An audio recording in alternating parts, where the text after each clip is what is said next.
राम नाम जप करने से होते हैं ये फायदे।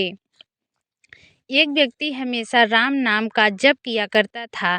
धीरे धीरे वो काफ़ी बुजुर्ग हो चलता है, इसीलिए एक कमरे में ही पड़ा रहता था। जब भी उसे शौच स्नान के लिए जाना होता था तो वह अपने बेटों को आवाज़ लगाता था और बेटे ले जाते थे। धीरे धीरे कुछ दिन बाद बेटे कई बार आवाज़ लगाने के बाद कभी-कभी आते और देर रात तो भी नहीं आते।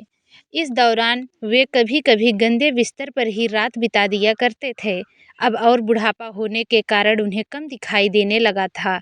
एक दिन रात को निवृत्त होने के लिए जैसे ही आवाज़ लगाई, तुरंत ही एक लड़का आता है और बड़े ही कोमल स्पर्श के साथ उनको निवृत्त करवा कर बिस्तर पर लिटा जाता है। अब ये रोज़ का नियम हो गया था। एक रात उनको शक हो जाता है कि पहले तो रात में बेटे को कई बार आवाज़ लगाने पर भी नहीं आते थे, लेकिन ये तो आवाज़ लगाते ही दूसरे क्षण आ जाता है और बड़े ही कोमल स्पर्श के साथ निवृत्त करवा देता है। एक रात वह व्यक्ति उसका हाथ पकड़ लेता है और पूछता है, सच बता तू कौन है? मेरे बेटे तो ऐसे नहीं हैं। तभी अंधेरे कमरे में एक अलौकिक उजाला हुआ और उस लड़के रूपी ईश्वर ने अपना वास्तविक रूप दिखाया।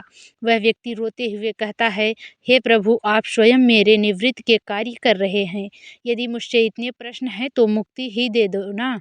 प्रभु कहते हैं, जो आप भुगत रहे हो वो आपके प्रारब्ध है।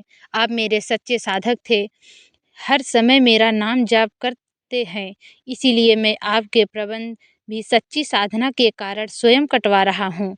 व्यक्ति कहता है कि क्या मेरे प्रारब्ध आपके कृपा से भी बड़े हैं? क्या आपकी कृपा मेरे प्रारब्ध नहीं काट सकती? प्रभु कहते हैं कि मेरी कृपा सर्वोपरि है। ये आवश्यकता है कि आपके प्रारब्ध काट सकती है, लेकिन फिर अगले जन्म में ये प्रारब्ध भुगतने फिर से आना होगा। यही कर्म नियम है। इसीलिए आपके प्रारब्ध मैं स्वयं अपने हाथों से कटवा कर इस जन्म मर से मुक्ति देना चाहता हूँ। ईश्वर कहते हैं, प्रारब्ध 3 तरह के होते हैं, मंद, तीव्र तथा तीव्रतम।